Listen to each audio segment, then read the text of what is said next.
Donc c'est une colonne en béton armé représentée à la figure ci-dessous.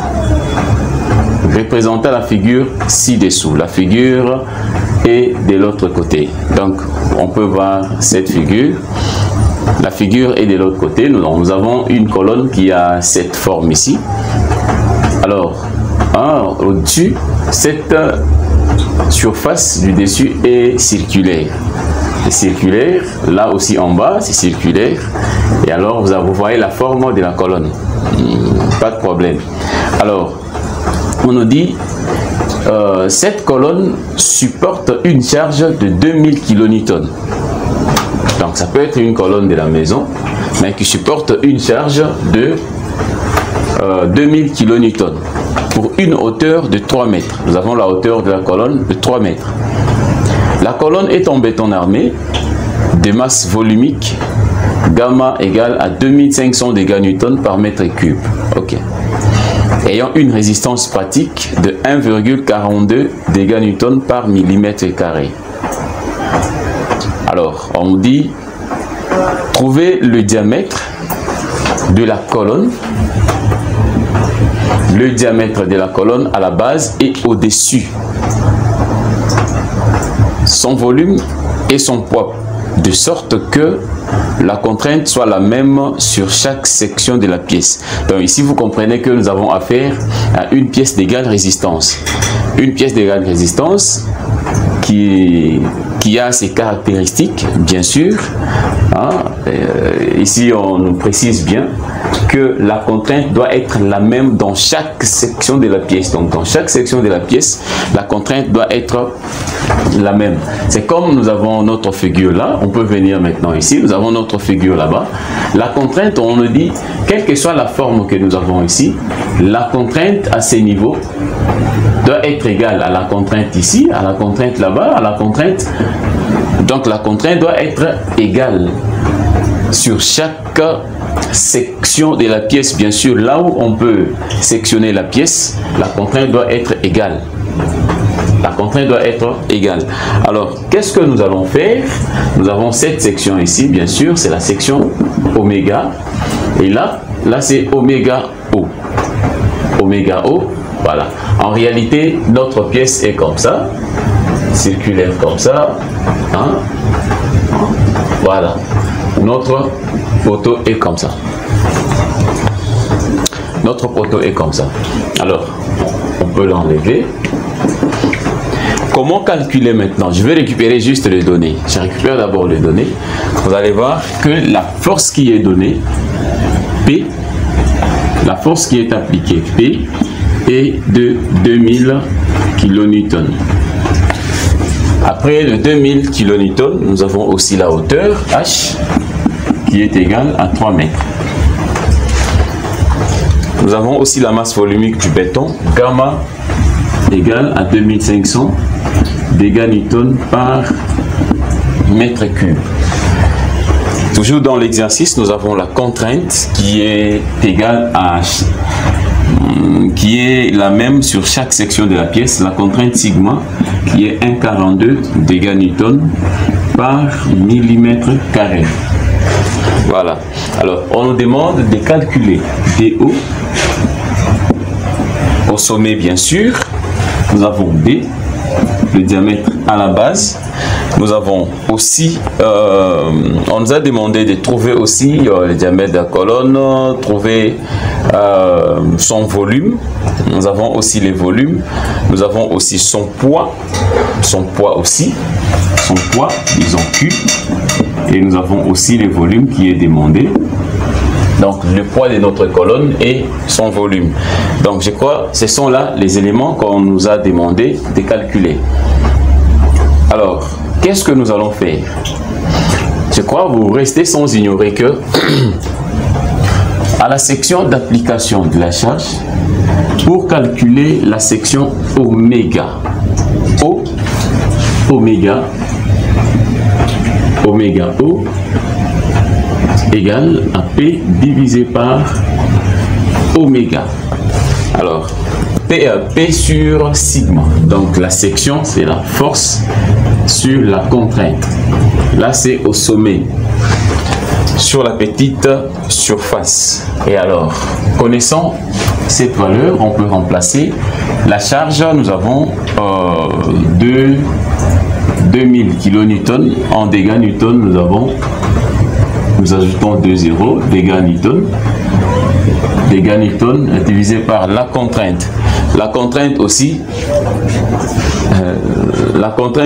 nous avons une contrainte de 1,42 mm². Alors, si vous calculez, vous allez trouver oméga O égale à 14,084,5 mm². Alors, connaissant le oméga, oméga est une surface circulaire, bien sûr. Donc, oméga O pour un cercle.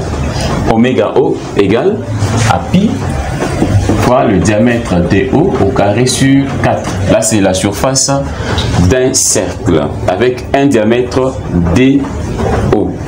Alors, à partir d'ici, on peut tirer DO. DO doit être égal à la racine carrée de 4 oméga O divisé par pi, les pi là-bas. Et là, on peut tirer maintenant, on peut trouver maintenant oméga O égale la racine carrée de 4 multiplié par oméga. Oméga, c'est la valeur que j'ai trouvée là-bas.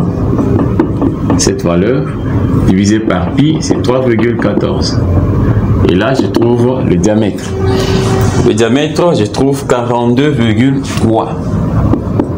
42, non, c'est 423,58.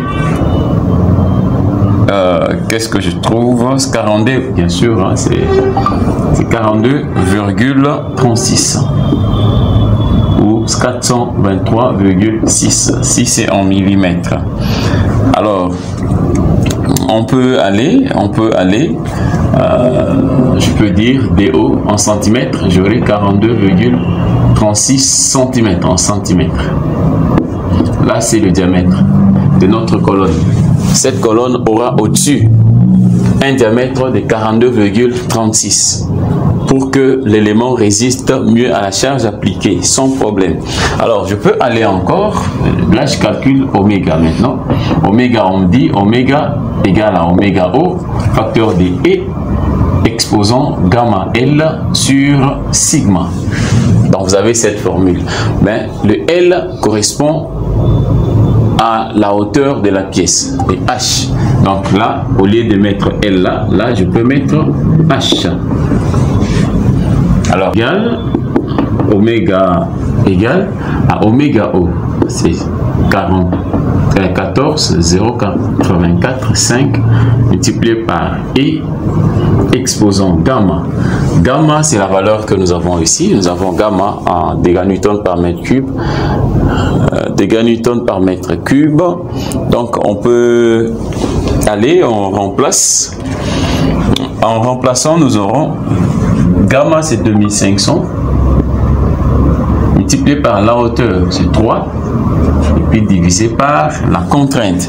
Alors, la contrainte ne sera rien d'autre que 1,42 multiplié par les 1,42 ici, c'est dégâts newton par millimètre carré. Millimètre carré pour aller en mètre carré, je vais faire fois 10 exposant 6. Donc, c'est quelque chose comme ça. Fois 10 exposant 6. Quand vous calculez cette valeur, vous faites E exposant cette valeur, vous multipliez par 14,0845. Je crois que vous allez trouver la valeur de oméga. Donc, la valeur de oméga ne sera rien d'autre que 14,1590,77 mm². Calculez avec vos machines et vous allez trouver cette valeur. Connaissant la valeur de oméga, et là, vous pouvez aller maintenant. Oméga égale le diamètre à la base. Ça sera pi diamètre carré sur 4. C'est circulaire.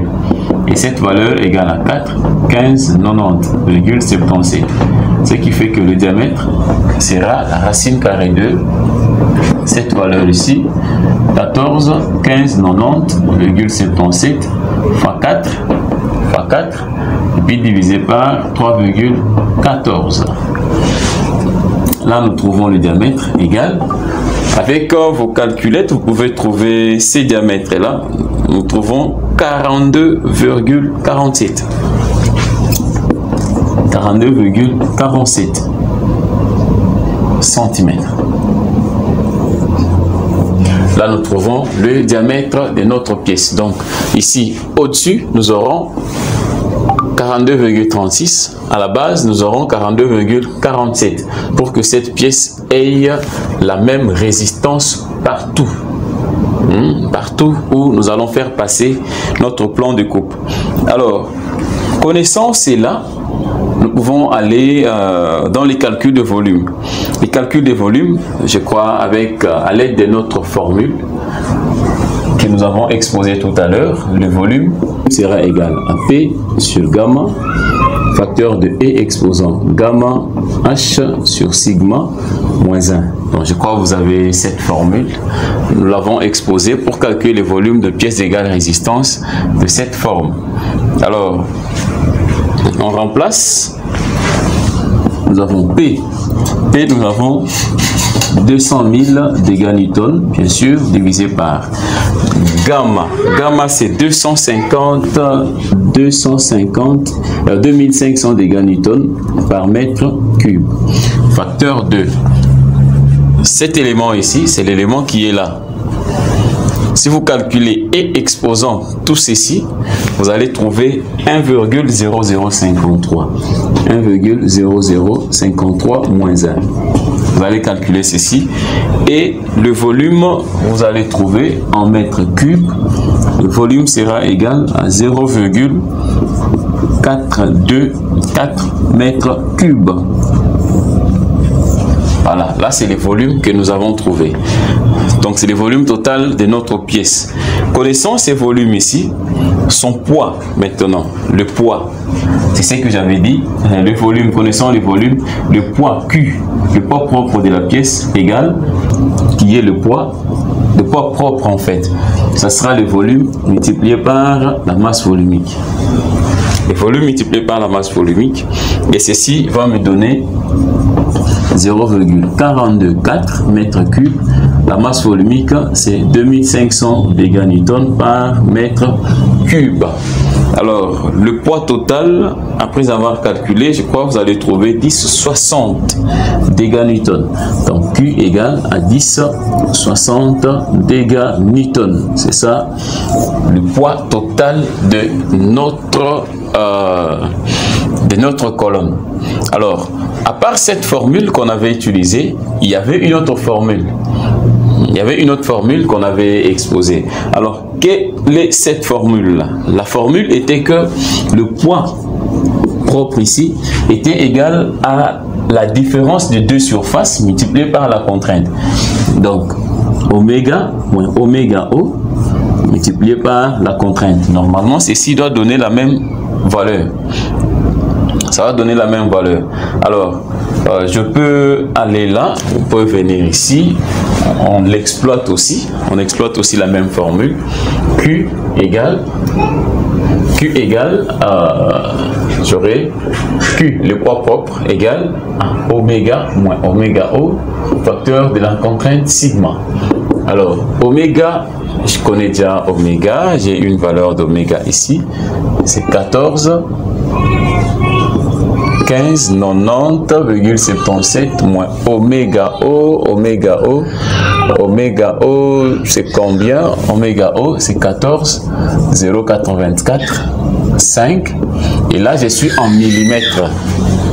Je suis en millimètres carrés. Alors millimètres carrés pour aller en mètres carrés, il faut faire x 10 exposant 6. Et puis multiplier par notre contrainte. La contrainte c'est 1,42. 1,42. Mais 1,42 ici, c'est en dégâts Newton par millimètre carré. Mais comme ici, j'avais aussi millimètre carré, j'enlève même ceci, je garde le millimètre carré. Je garde les mêmes unités et la charge sera en dégâts Newton.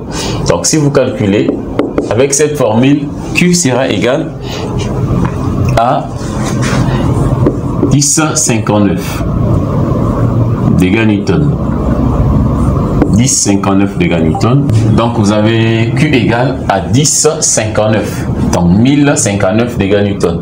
Or, avec l'autre formule, la formule précédente, on avait trouvé 1060. Donc vous voyez que c'est la même formule. C'est la même formule, ça donne la même valeur, bien qu'il y a une perte d'un dégât Newton. C'est dû à la virgule, hein, au virgule qu'on a utilisé dans les deux sections. Donc je crois que nous avons fini notre exercice. Nous avons trouvé le diamètre de la section du dessus, le diamètre à la base, le diamètre au sommet, bien sûr, au-dessus. Nous avons trouvé le diamètre à la base, nous avons trouvé le volume, nous avons aussi trouvé le poids de la pièce. Donc, je crois que nous avons fini cette partie de la pièce d'égale résistance. Alors, nous aurons notre sixième point. Le sixième point, c'est le problème. Nous avons le problème de traction et de compression statiquement indéterminé. Donc là, c'est notre sixième point. Problème de traction et de compression statiquement indéterminé. Donc nous avons certains problèmes que nous allons chercher à résoudre. Mais ce sont des pièces, bien sûr, qui sont sollicitées à la traction et à la compression. Mais statiquement, il n'y a pas moyen de déterminer les efforts, par exemple, à l'intérieur de ces pièces, statiquement. Et on va voir comment est-ce que nous allons résoudre ces problèmes. Donc, venez avec moi et on doit aborder ces points. Très intéressant ces points.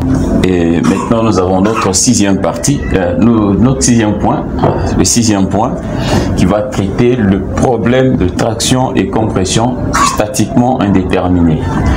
Donc, nous avons des problèmes qui sont statiquement indéterminés. Problème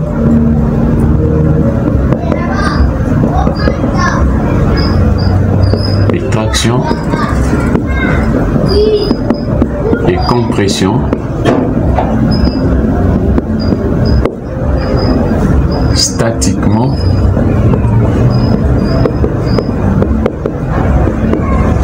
indéterminé.